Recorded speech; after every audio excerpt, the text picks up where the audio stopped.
After a decade of mystery, the secrets behind the wildfire virus are now out there. The curious minds of fans got their answers at the ending of The Walking Dead: World Beyond's second season. There's a hidden scene after the credits that shows how everything started in a deserted medical place in France. The virus's beginnings can be traced back to its empty medical facility. A scientist from the past comes back here not to hide, but find a way to stop the virus. In this place full of disease, she meets someone unexpected, a survivor who lived through all the chaos. As the truth comes out, the story reveals more about how everything began. This glimpse into the birthplace of horror makes us question and want to know more, appealing to our curiosity and making us want to find out what happens next. If you're as excited as us, keep watching, and we'll find out everything there is to this viral outbreak. Before we go into our explanation, we have a very small request. If you like our content, please support us by subscribing to our channel. This is a small click for you, but for us, it means a lot. Thank you. Let's begin.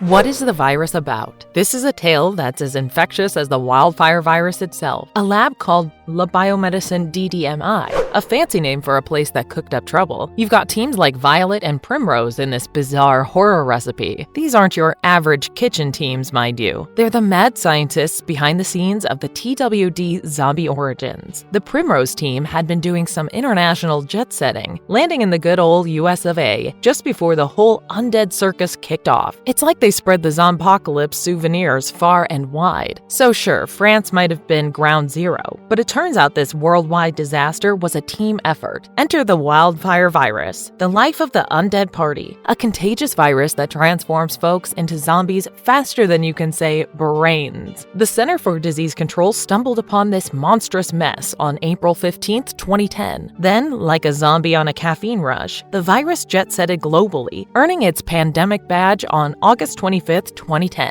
The society took a nosedive, and modern civilization went belly up. The world hit the zombie wall, and suddenly, it was a post-apocalyptic party. Human race? It became more like the human race for survival.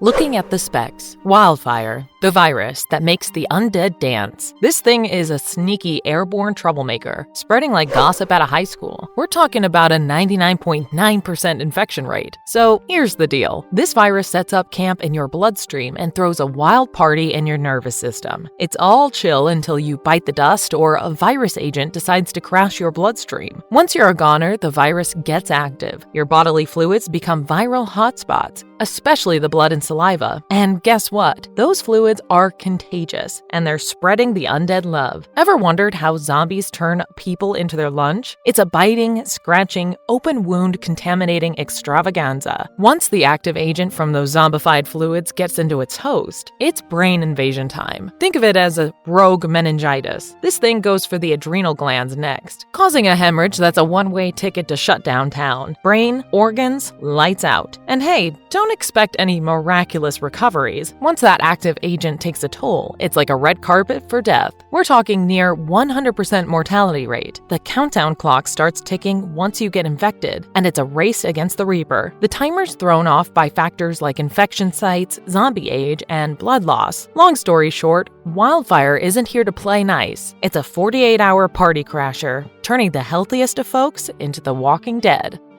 Working mechanism of the virus. Imagine you kick the bucket, but wildfire decides to play DJ in your brain, bringing you back to the party with a side of creepy. So when someone's got this virus lurking inside, death isn't the end game, unless their head gets a hard hit. Then wildfire takes center stage. It flips a switch in the hindbrain, doing some reanimation magic. Most of your body's functions get a slow decay memo, and the revival clock isn't ticking on Eastern Standard Zombie time. Nope, it's a ride that can last anywhere from 3 minutes to 8 hours. As that hindbrain wakes up, things get intense. It's a horror movie marathon playing in your head while the virus prepares for its host to wake up. Violent thoughts? Adrenaline? Well, congrats, because those get you an express ticket to Zombie Town. If you're all calm while dying, you might have a bit more snooze time. Now, don't go thinking zombies are picky eaters. These guys are pure instinct. They're out for a snack, and that snack is anything with a pulse or still warm. But hey, these zombies aren't totally oblivious. They can sniff out the living, fast moves, bright lights, loud noises, funky smells, and touchy-feely sensations. It's like a messed up version of hide and seek where you definitely don't want to be found. So next time you're playing tag with the undead, remember, they're not picky. They're just hungry, angry, and totally lacking in the brainpower department.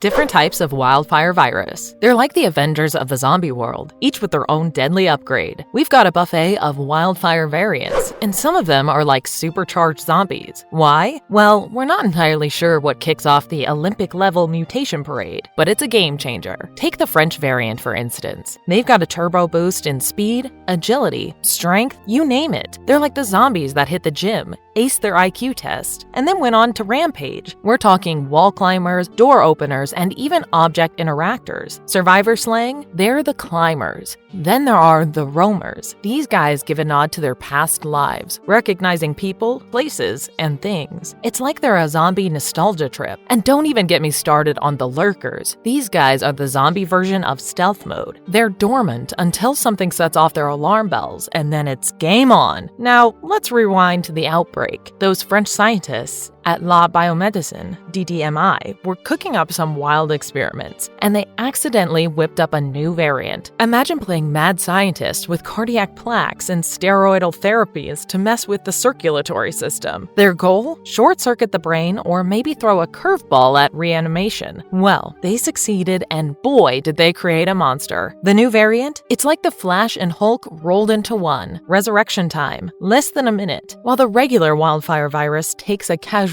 3 minutes to bring you back. These speed demons do it in less time than it takes to microwave a burrito. And it's not just speed. They've got the whole package. Extreme agility, aggression, and even some Einstein-level problem solving. They're like the action hero zombies.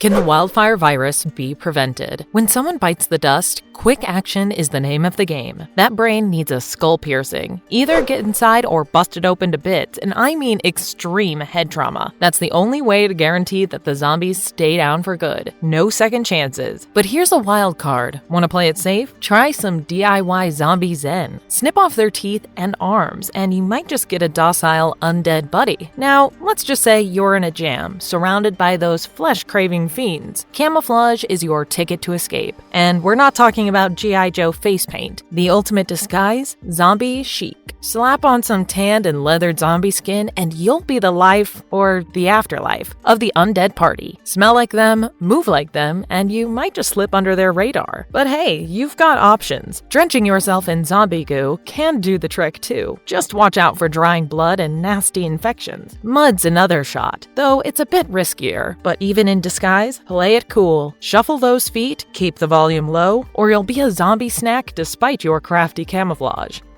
Patient Zero, the first one. Let's talk about the origin story of Patient Zero, or is it? Rumor has it that Gloria might have been ground zero for the whole zombie craze. But hold your horses, because we're about to unravel this undead mystery. Dave Erickson, the brain behind the Fear of the Walking Dead show, dropped a bomb. He tossed the idea out there that Gloria, Nick Clark's flame in the series, was Patient Zero. That's right, the OG infected. It's not just the show's first infection, it's the granddaddy of them all. But before we crown Gloria, let's weigh some facts. Dr. Edwin Jenner, CDC extraordinaire from The Walking Dead, spilled the beans about the virus spreading worldwide. That lines up with what went down in Fear the Walking Dead's early days. But here's the catch. Dr. Jenner also mentioned it had been a whopping 194 days since the first virus reports. Now, here's where things get hazy. Saying Gloria was Patient Zero means she was the only unlucky soul to shuffle off this mortal coil in those 111 days. Newsflash, about 7,078 people kick the bucket daily in the US. We're talking over 111 days. That's a lot of people joining the zombie party. So, the math ain't mathin'. Remember that episode where Gloria goes all undead? The hospital staff's reaction hints there's no stranger to this dance of death. It's like they've seen this zombie gig before, meaning Gloria might not have been the grand opening act after all. In a nutshell, the big reveal of the first zombie in the Walking Dead universe remains a mystery.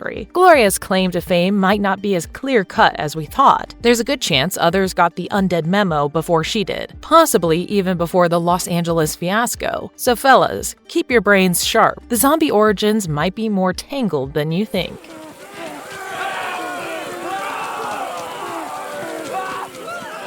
Marvelous verdict. As we finish our journey exploring the wildfire virus, one thing is clear. In the world of zombies, things are never simple. The virus, with its different types and secrets, still captures our interest, both scaring and intriguing us. The way it brings the dead back to life, changes people into monsters, and spreads is all very suspenseful. But in the midst of all this chaos, one thing is clear: people's determination to adapt and survive. As we end today's episode, we're reminded that what makes zombie stories fascinating is how they tap into our basic fears and show our ability to keep going when we're faced with the unknown. So, whether you're a huge zombie fan or just curious, remember, in the world of zombies, the only thing we can be sure of is uncertainty. The wildfire virus left its mark in the world of horror, inviting us to dive into its creepy depths. And with that one, have a good one and be safe. Thanks, everyone.